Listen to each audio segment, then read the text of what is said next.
ঈদ শেষে আজ অফিস আদালত খুলেছে। এরপরেও আমরা দৌলতদিয়া ফেরিঘাট এলাকায় এসেছি। আমরা দৌলতদিয়া ফেরিঘাট এলাকায় এসে যেটি দেখেছি যে এখনও দেশের বিভিন্ন স্থান থেকে ঢাকা সহ দেশের বিভিন্ন স্থানে মানুষ যাচ্ছেন।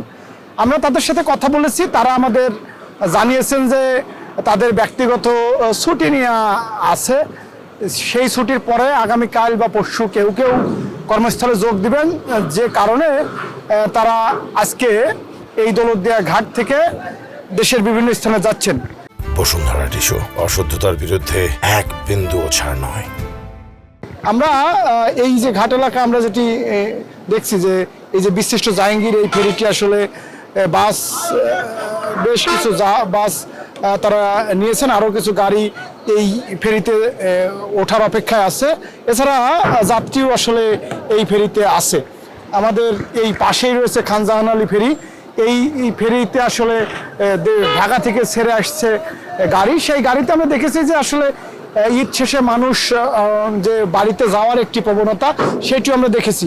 অনেকেই বলেছেন যে ঈদের সময় আসলে তাদের ছুটি হয়নি, পেশাগত কাজ আসলে করতে হয়েছে, যে কারণে তারা ঈদ শেষে বাড়ি যাচ্ছেন। অতএব এই যে দৌলতদিয়া ফেরিঘাট দিয়ে আসা এবং যাওয়া, সেটি আসলে সমান তালেই কিন্তু আছে।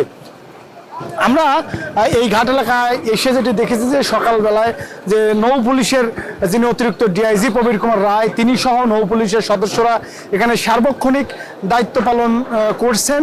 এছাড়া জেলা প্রশাসক রাজবাড়ী যিনি আছেন আফরোজা পারভিন, তিনিও এখানে এসেছেন।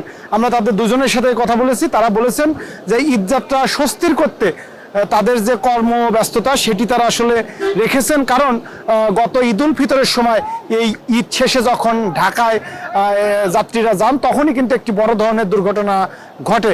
সেটি মাথায় রেখেই আসলে তারা এই যে তাদের তৎপরতা, তাদের যে পরিকল্পনা ঘাট এলাকায় সেটি তারা রেখেছেন।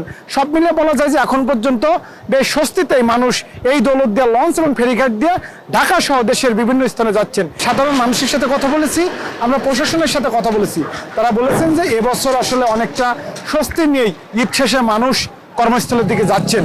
দৌলতদিয়া ফেরিঘাট থেকে এই ছিল আমার কাছে সবশেষ।